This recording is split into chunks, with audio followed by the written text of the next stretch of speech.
Tempo, pensar sobre tempo e eternidade, sempre fascinou a mim e creio que a mente humana de uma maneira geral.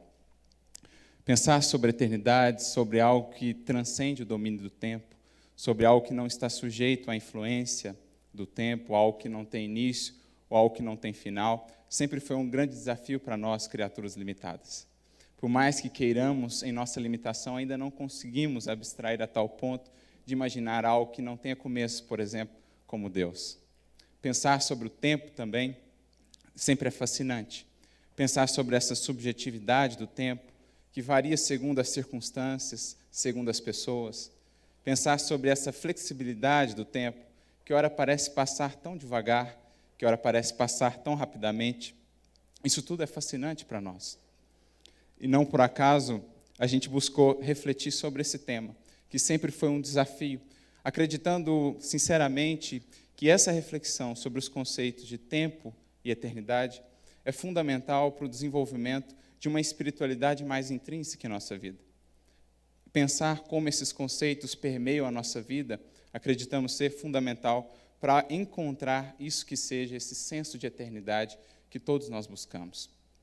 O tempo ainda hoje segue revelando as suas facetas maravilhosas. Por exemplo, depois da proposição da teoria da relatividade de Einstein, surgiu um paradoxo interessante que nos mostra o quanto ainda estamos distantes de compreender realmente a verdadeira natureza do tempo.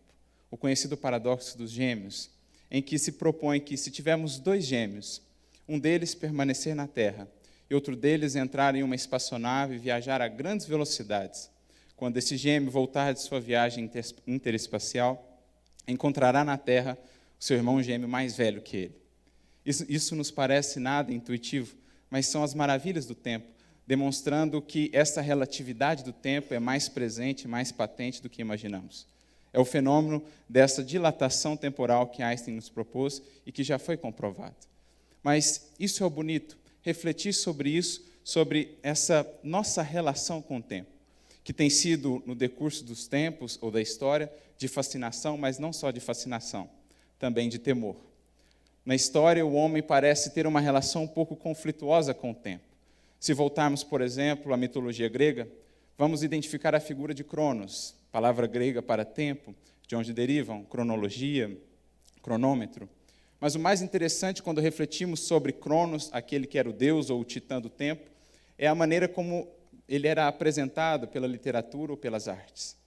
Uma ilustração até mesmo um pouco macabra, pois Cronos era representado como um filho que devora os seus próprios, ou melhor, como um deus, como um pai, que devora os seus próprios filhos. As ilustrações que temos de Cronos são até assustadoras. E o que é isso senão um reflexo dessa dificuldade da criatura humana em lidar com o tempo? Esse monstro devorador que parece consumir os seus próprios filhos, as suas próprias obras. E ainda hoje, em expressões utilizadas por nós corriqueiramente, vamos ver essa nossa dificuldade de lidar com o tempo. Expressões como correr contra o tempo, ou matar o tempo, ou talvez a atualização de uma expressão muito corriqueira, o tempo urge, que talvez hoje seja de fato o tempo ruge, porque o tempo tem sido essa fera que nos amedronta, que nos assusta. Mas a questão é preciso que a nossa relação com o tempo seja assim? Ou ela pode ser uma relação mais harmoniosa? Acreditamos que sim, e é justamente essa a proposta da nossa reflexão. Pensar o porquê dessa relação tão conflituosa com o tempo e identificar a causa disso e perceber que isso está profundamente relacionado com o desenvolvimento da nossa espiritualidade. E por que, o primeiro ponto aqui a refletirmos é o porquê dessa nossa dificuldade em lidar com o tempo. O porquê enxergamos o tempo como um adversário, senão porque, naquilo que ainda chamamos de paradigma da materialidade, que rege a grande maioria das vidas ainda na Terra, o tempo parece ser esse adversário que nos leva àquilo que nos é mais caro. Nesse paradigma, onde projetamos tudo que é central para nós, todas as nossas metas essenciais, os tesouros da nossa vida, estão projetados naquilo que é transitório. E por essa perspectiva, ou nesse prisma, o tempo é um adversário. É o adversário que nos leva à beleza física, o vigor da juventude que nos é tão caro. É aquele adversário ou aquele carrasco que aos poucos vai nos tomando, nos levando àqueles entes que nos são queridos. O tempo é adversário ou aquela força que parece constantemente lutar conosco para nos levar àquilo que foi tão duramente conquistado, as nossas posses, as nossas conquistas transitórias. E por isso olhamos ou enxergamos no tempo esse adversário. Porque como estamos projetados, ou como a nossa vida, o nosso coração gravitam em torno desses nossos tesouros, os tesouros ainda sob o domínio do tempo, da temporalidade, ele parece estar numa constante luta conosco por nos levar àquilo que nos é caro. E, portanto, pensar sobre o tempo, ou pensar sobre o passar do tempo, passa a ser quase que um sinônimo de aflição em nossas vidas.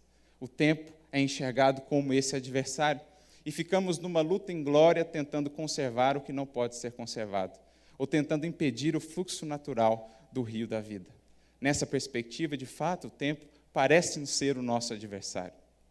Sobretudo quando falamos dessa era moderna, a era líquida, de tamanha sucessão de informações, de acontecimentos, o tempo parece ainda maior, ainda mais assustador, ainda mais devorador. E então, tentando fugir a esse mecanismo, estamos com a vida repleta de velocidade, repleta de ação, mas sem sentido, vazia de sentido. Nossa vida passa a ser essa corrida contra o tempo. Nunca temos tempo, estamos sempre na correria, como é muito comum falarmos. Mas a questão é, precisa ser assim? E vamos percebendo aos poucos que essa impermanência que encontramos fora de nós, na verdade, é um grande convite da vida. Um grande convite da vida a buscarmos novas bases para a construção da nossa harmonia e da nossa felicidade. Um convite da vida à interiorização, buscando, enfim, a permanência. Porque qualquer um de nós que mergulha em si mesmo logo percebe que há algo em nós que transcende um tempo. Algo em nós que está acima do domínio do tempo. E esse é algo que buscamos ou que devemos valorizar, se quisermos sair dessa relação conflituosa. Sobretudo, por meio de uma experiência ou de um elemento que nos permite transcender o tempo e sair desse domínio do tempo. Por exemplo, esse elemento central de toda a vida espiritual, que é o elemento do amor. Quando amamos alguém, não vemos o tempo passar ao seu lado. Quando fazemos algo que amamos, o tempo parece não passar. Mas diferente daquela velocidade do tempo, do paradigma da materialidade, aqui, quando o tempo passa, por trás não fica o vazio, mas sim a completude, a alegria, a plenitude. Porque agora o tempo não passa só rápido, agora nós transcendemos o tempo. E o amor é esse portal que nos permite ir além dos nossos limites, ou ir além da transitoriedade. E vamos percebendo aos poucos que cultivar a espiritualidade nada mais é do que alimentar em nós aquilo que é eterno. Alimentar em nós aquilo que diz respeito à nossa essência divina e que, portanto, é eterno.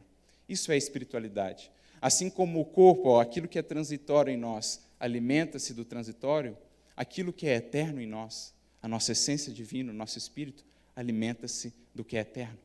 Passamos a trabalhar, como diz o Cristo, não apenas pela comida que perece, mas também pela comida que permanece para a vida eterna. Esse é um ponto de transição fundamental em que a gente passa, por meio do amor, a fazer essa transcendência do paradigma da materialidade para o paradigma da espiritualidade, em que a gente passa a fazer essa transcendência, ou essa transição da quantidade para a qualidade. Passamos a inserir novamente na nossa rotina, nos mínimos gestos, por meio do amor, presença, eternidade, esse senso de eternidade. Quando conversamos com alguém, estamos de fato presentes, conversando com esse alguém. Quando fazemos alguma coisa, estamos de fato presentes, participando daquele momento e crescendo com ele. Porque a nossa vida tem se tornado uma sucessão de atos mecânicos sem presença e, portanto, sem eternidade e, portanto, com esse vazio. Com o amor ou pelo amor, vamos ressignificando aos poucos a importância de cada momento e vamos, enfim, transitando desse paradigma da materialidade em que o tempo era enxergado como adversário para esse novo paradigma, o da espiritualidade, em que o tempo passa a ser agora o nosso aliado, em que passamos a perceber que o tempo está a nosso favor, se bem soubermos aproveitá-lo. Porque agora as nossas metas centrais, os tesouros da nossa vida não mais repousam sobre aquilo que tem, ou aquilo que está sob o domínio do tempo. Repousam agora sobre aquilo que é eterno. E nesse sentido, ou nessa perspectiva, o tempo é o nosso grande aliado, porque nos lembra todos os dias aquilo que realmente tem valor. É como se o tempo fosse uma peneira que todos os dias separa para nós o que é palha e o que é trigo, mostrando-nos: isso eu posso atuar sobre, ou sobre isso eu reino, mas sobre isso eu não tenho poder. Isso, de fato, é o que você tem que focar. Isso, de fato, é o que vale a pena lutar. Todo o restante, tudo que é transitório, nada mais é do que ferramentas que recebemos para a construção daquilo que é eterno. Então, nessa perspectiva, o tempo é um aliado, é um companheiro que Deus nos deu para nos lembrar todos os dias a valorizar, a focar naquilo que realmente tem valor. Relações, afetos, conhecimento, sabedoria, tudo isso não está sob o domínio do tempo, só pode ser pelo tempo aperfeiçoado. Essa é outra perspectiva quando enxergamos esse tempo como aliado. Aquilo que realmente tem valor na vida não pode ser pelo tempo destruído, deteriorado, apenas aperfeiçoado. E nesse sentido, ele é um grande aliado. Não por acaso, na tradição rabínica, por exemplo, na tradição bíblica, a espiritualidade era representada, teve como símbolo o vinho, porque os sábios olhavam ao seu redor e tudo que eles conheciam praticamente estava sujeito ao domínio do tempo, ou à ação do tempo. Tudo era pelo tempo deteriorado, com exceção de um elemento, o vinho, que com o tempo só era aperfeiçoado. Quanto mais velho o vinho, mais saboroso. Quanto mais velho o vinho, mais valoroso. Não por acaso também encontramos em O Prolegômenos do Livro dos Espíritos o desenho, a pedido dos Espíritos, de uma videira. Pois é esse o símbolo, o tempo, com relação àquilo que é eterno, aquilo que realmente tem valor, ele só pode aperfeiçoar, ele só pode transformar para melhor. E nesse sentido, o tempo é o grande palco da vida, o campo da vida, que nos ajuda a construir aquilo que haveremos de colher para a eternidade. Paz, alegria, esperança, felicidade. O tempo é o nosso companheiro. E vamos aos poucos compreendendo que está em nossas mãos definir como é essa nossa relação com o tempo. A nossa relação com o tempo é, na verdade, uma medida da nossa espiritualidade. Se é uma relação ainda conflituosa, é porque ainda estamos mais no paradigma da materialidade. Mas se já temos nos harmonizado com o tempo, alcançando essa serenidade, enxergado no tempo, esse amigo, esse companheiro que nos ajuda na construção da eternidade, estamos, de fato, adentrando os pórticos da espiritualidade, de uma espiritualidade mais profunda e mais intrínseca. Vamos desenvolvendo aos poucos aquele senso de eternidade, de estarmos sempre presentes, conscientes da nossa eternidade, apesar de vivendo essa experiência transitória. Como aquela história em que se conta que um discípulo aproximou-se de seu mestre, um grande sábio, que cuidava do seu jardim, ele adorava fazer isso. O discípulo então volta ao seu mestre e diz: mestre, o que você faria se soubesse agora que vai morrer amanhã? Então o mestre, com uma profunda serenidade, volta-se ao discípulo e diz: nada, eu simplesmente continuaria aqui cuidando do meu jardim. Esse é aquele que já harmonizou-se com o tempo, com o seu senso de eternidade. Sabe que já traz em si toda a sua fonte da felicidade e que está pronto para o chamado da vida em qualquer instante e em qualquer circunstância. E esse é o objetivo da nossa reflexão, buscarmos esse patamar de harmonia com o tempo, despertando em nós esse senso de eternidade. E por isso concluo a nossa reflexão com a fala de um grande escritor, que admiro muito, Guimarães Rosa, um espiritualista nato, que colocava nas suas obras de maneira sutil essas reflexões tão profundas. Em uma carta ao seu amigo Antônio Azeredo da Silveira, certa vez, ele dizia: ando com fome de coisas sólidas e com ânsia de viver apenas o essencial. Pessoalmente, penso que chega um momento na vida da gente em que o único dever seja lutar ferozmente por inserir no tempo de cada dia o máximo de eternidade. Inserir no tempo de cada dia o máximo de eternidade. E a grande pergunta que fica para todos nós é: esse tempo, para nós, já chegou? Muito obrigado a todos. Você gostou? Deixe seu like, inscreva-se no canal, acione o sininho.